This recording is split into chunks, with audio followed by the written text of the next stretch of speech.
On behalf of the Conservative and Reformist Group, Mrs Girling, for 2 minutes, please.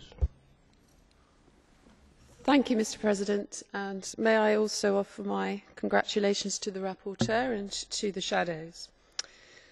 Better regulation should simplify the rules, unravel the tangle and make interpretation and implementation simpler. This is a thread that clearly runs through the Commission's proposal. I absolutely agree that infants, young children and people with particular medical conditions should be protected from misleading information.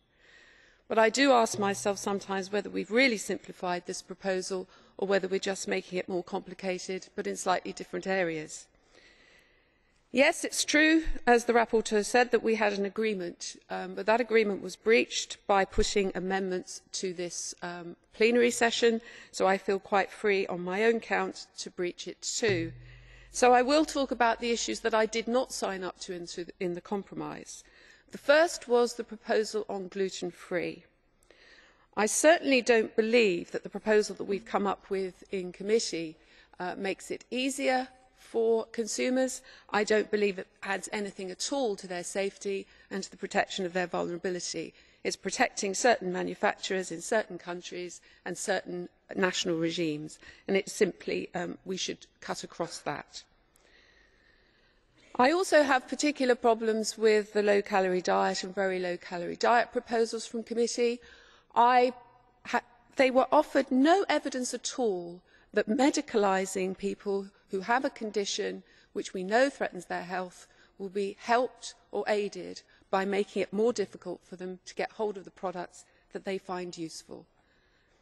Again, following on with the no evidence, we were offered no evidence at all on the advertising of the milk products, the follow-on milk.